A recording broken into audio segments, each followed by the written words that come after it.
Text पढ़ाऊंगी जो कि कविता है और इसका शीर्षक है झांसी की रानी। यह कविता कवित्री सुभद्रा कुमारी चौहान द्वारा रचित है और ये कविता हमारे मन में आज भी जोश भर देती है और वीरांगना लक्ष्मीबाई के प्रति सम्मान तथा गौरव के भाव प्रेषित करती है। कवित्री ने 1857 के विद्रोह के संदर्भ में यह कविता लिखी है और इसमें लक्ष्मीबाई की वीरता का वर्णन किया। तो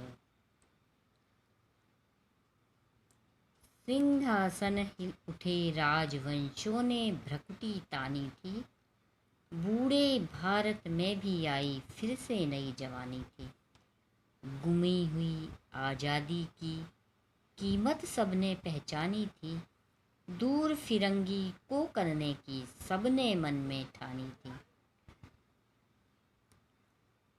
इस कविता में बताया गया है कि सिंहासन हिल उठे यानी सिंहासन डोल उठे थे और राजपूतों ने अपनी भ्रकुटी यानी भौएं को तान लिया था और भारत जो कि बूढ़ा हो चुका था उसमें भी नई जोश और नई उमंग भर गई थी और आज़ादी की जो कि गुम हो चुकी थी, गुमशुदा हो चुकी थी, उसकी कीमत भी सबने पहचान ली थी और मन में यह दृढ़ संकल्प कर लिया था, यह ठान लिया था कि हमको अंग्रेजों को भारत से भगाना है।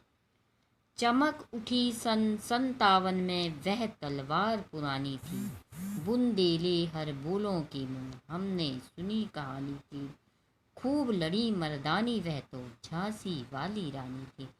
यानी कि सन 57 में तलवार थी वो चमक उठी थी, तलवार जरूर पुरानी थी। ये बुंदेले हर बोलों यानी बुंदेलखंडे के जो महान गायक होते हैं उनके मुंह से हमने ये कहानी सुनी थी कि जो महिला थी वो बहुत लड़ी थी और उनका नाम था झांसी की रानी। कानपुर के नाना के मुंह बोली बहन छबीली थी, लक्ष्मीबाई नाम पिता की वह संतान अकेली थी। नाना के संग पढ़ती थी वह, नाना के संग खेली थी, बरछी ढाल कृपाण कटाली इसकी यही सहेली थी। यानी कानपुर के नाना की वो मुंह बोली यानी बनाई हुई या मानी हुई बहन थी, छबीली थी और लक्ष्मीबाई उसका नाम था और वो अपने पिता की अकेली संतान थी और नाना जी के साथ पढ़ती थी, नाना के संग ही खेलती थी और बरछी डाल कृपाण कटाली ये सब उसके दोस्त थे, मित्र थे। इन्हीं सब शस्त्रों से उसकी मित्रता थी।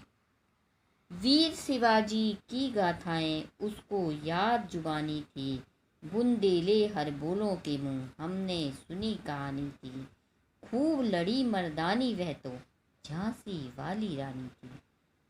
लक्ष्मी थी या दुर्गा थी वह, स्वयं वीरता की अवतार, देख मराठे पुलकित होते उसकी तलवारों के वार। यानी वीर शिवाजी की गाथाएं उसको मुँह जवानी याद थी, हमेशा वो मुख से अपने उनकी गाथाएं यानी कथाएं सुनाती थी और बुंदेले हर बोलों यानी बुंदेलखंडे के जो गायक होते हैं उनके मुंह से हमने ये कहानी सुनी थी कि वो और कोई नहीं, कौन थी वो? महारानी लक्ष्मीबाई थी और लक्ष्मी का अवतार भी नहीं थी और क्या वो दुर्गा की अवतार थी या वो स्वयं खुद वीरता की अवतार थी और मराठे लोग उसको देख के पुलकित होते यानी खुश होते या प्रसन्न होते और उसकी तलवारों के वार को भी देख खुश होते थे।